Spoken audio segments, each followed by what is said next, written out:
l'Algérie vise à affaiblir l'influence du Maroc au Sahel par la médiation au Mali.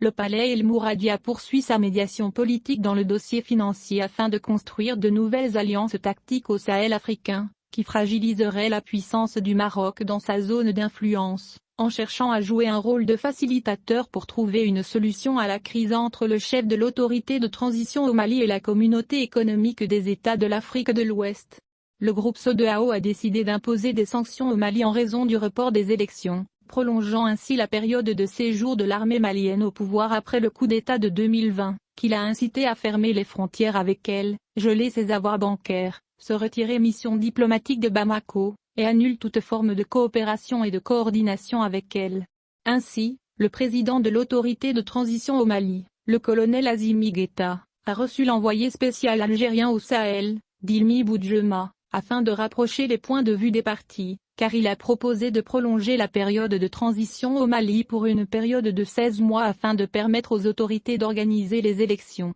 Certaines lectures politiques voient que l'Algérie cherche à pénétrer la région ouest africaine par la porte de la médiation financière, une région dans laquelle le Maroc a imposé son influence à travers l'histoire, notamment d'un point de vue religieux. Cependant, les coups d'État militaires successifs dans ces pays ont changé la réalité géopolitique régionale. À cet égard, Abdelwahed Oulad Molou, chercheur en sécurité et affaires politiques africaines, a déclaré que l'acte diplomatique dans la région du Sahel et du Sahara africain intervient à la lumière de l'imposition d'un ensemble de sanctions à l'autorité de transition au Mali par l'Organisation économique des États de l'Afrique de l'Ouest, car il a rompu ses promesses envers l'organisation. Oulad Molou a ajouté, dans une déclaration au journal électronique Express, que le groupe CEDEAO a joué un rôle actif dans le suivi du cours de la crise financière depuis le coup d'État de 2012, car il est intervenu dans les affaires financières intérieures avec le soutien des forces françaises OTAN, conformément aux résolutions du Conseil de sécurité de l'ONU.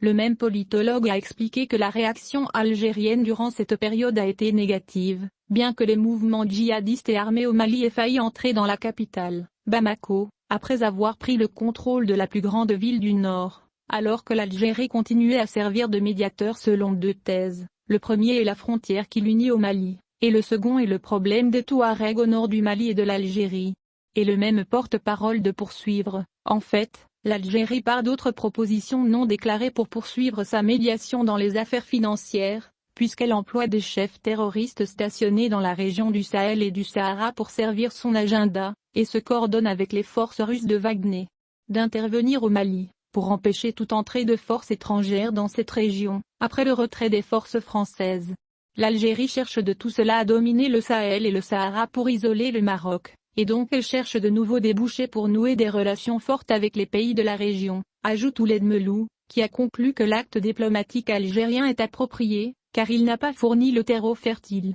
dans la région, contrairement au Maroc, qui utilise ses cartes d'intelligence, de religion et de développement pour assurer son influence.